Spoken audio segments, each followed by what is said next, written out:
Hello दोस्तों, कैसे हो आप सभी। मैं आशा करता हूँ कि आप सभी अच्छे होंगे, स्वस्थ होंगे और मस्त होंगे। तो दोस्तों, आज की इस बेहतरीन वीडियो में हम आपको कराएंगे शून्य कोटि अभिक्रिया के लिए वेग समीकरण का निगमन। जी हाँ, वेग समीकरण का निगमन। ये 12th क्लास की केमिस्ट्री का एक वेरी इंपॉर्टेंट टॉपिक है और ये बोर्ड एग्जाम में आने की ज़्यादा संभावना रखते हैं। तो वीडियो को बिल्कुल भी मिस नहीं करना है, वीडियो को पूरा देखना है। वीडियो अच्छी लगे तो वीडियो को लाइक करना है और अपने दोस्तों के पास शेयर करना है। तो चलो बिना देरी के शुरू करते हैं। तो दोस्तों, हम क्या करते हैं, हम सबसे पहले एक अभिक्रिया मान लेते हैं। माना एक अभिक्रिया,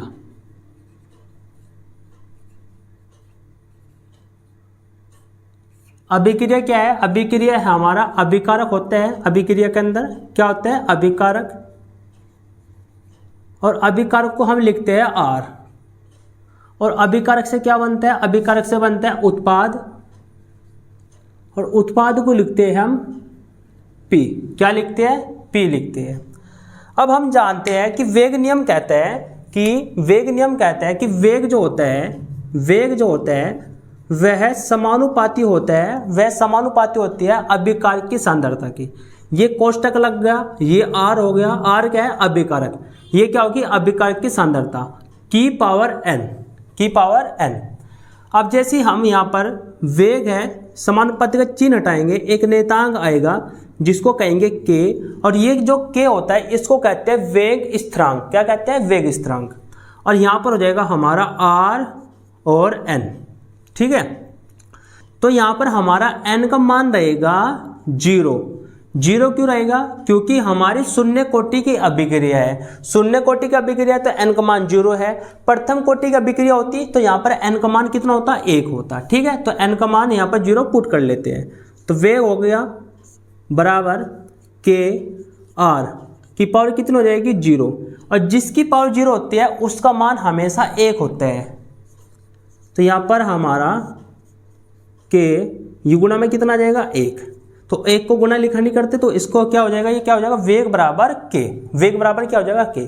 तो हम शून्य कोटि को इस प्रकार परिभाषित कर सकते हैं कि शून्य कोटि की अभिक्रिया वह अभिक्रिया होती है जिसका वेग अभिकारक की सांद्रता पर निर्भर नहीं करता। किस पर निर्भर नहीं करता? अभिकारक की सांद्रता पर निर्भर नहीं करता है। अब चूंकि हमें पता है कि वेग का जो फॉर्मूला होता है वो होता है माइनस के डी आर अपॉन में डी टी। तो इस वाले फॉर्मूले को यहाँ पर पुट कर देंगे। ये किसका फॉर्मूला है? वेग का। तो वेग बराबर ये है तो इसको यहाँ पर पुट कर देंगे। तो माइनस हो जाएगा डी ब्रैकेट में आर अपॉन में डी टी, और ये हो जाएगा के। उधर गुणा करेंगे तो क्या होगा? डी, इसको माइनस को भी हम उधर लेके जाएंगे तो कितना हो जाएगा? आर। ये हो जाएगा माइनस, इधर माइनस उधर चले गया तो कितना हो जाएगा? के इंटू डी टी। ये आ गई हमारी समीकरण। अब इस समीकरण का हमें करना है समाकलन। तो हम क्या करते हैं? दोनों पक्षों का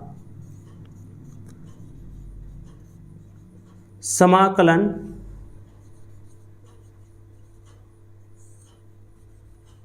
करने पर, क्या करने पर? समाकलन करने पर। अब आपको ध्यान रखना है कि समाकलन हमारा होता है ऐसा, यहाँ पर d आ जाएगा और यहाँ पर r आ जाएगा। हम r के सापेक्ष समाकलन कर रहे हैं। यहाँ पर क्या हो जाएगा? k नियतांक है, समाकलन में नियतांक बाहर आ जाता है। यहाँ पर हो जाएगा हमारा dt। अब हमें यहाँ पर रखनी है लिमिट। देखो होता क्या है, जब हमारा t 0 होता है तो हमारे अभिकारक की सांद्रता R0 होती है। ठीक है, और जब हमारा t समय पर होता है तो हमारे अभिकारक की जो सांद्रता होती है वो होती है RT। क्या होती है? RT। अब लिमिट रखनी है। लिमिट कहाँ था? 0 से t। तो यहाँ पर हमें 0 रखना है और यहाँ पर हमें t रखना है। यहाँ पर क्या हुआ है? हमारा R0 से RT हुआ है, तो यहाँ पर हमें R0 रखना है, यहाँ पर हमें RT रखना है लिमिट्स में। ठीक है, अब इसका समाकलन कर लेते हैं। इसका समाकलन क्या हो जाएगा? इसका समाकलन हो जाएगा R।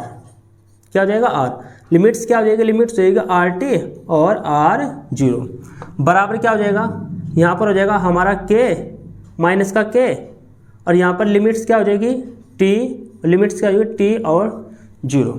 लिमिट्स पुट करते हैं तो क्या हो जाएगा आर टी माइनस R0 बराबर माइनस के और आर टी और माइनस के 0। ठीक है, अब इसको मैं यहाँ पर डायरेक्ट करता हूँ, तो यहाँ से हम क्या करें ब्रैकेट हटाएंगे भाई, के टी हो जाएगा और 0 को 0 हो जाएगा, तो हमारा क्या हो जाएगा के टी। तो जो हमारा समीकरण आया है, जो हमारा ये समीकरण आया है, इसको कहते हैं शून्य कोटि की अभिक्रिया का समीकरण। क्या कहते हैं? शून्य कोटि की अभिक्रिया का समीकरण। अब इसमें देख लेते हैं कि क्या क्या होता है। हमारा जो आरटी है, आरटी क्या है? टी समय पर अभिकारक की सांद्रता है। आरटी क्या है? टी समय पर अभिकारक की सांद्रता है। यहाँ पर के क्या है? के क्या है? वेग स्थिरांक है। और R0 क्या है? R0 है प्रारंभिक सांद्रता। और टी क्या है? टी होता है समय।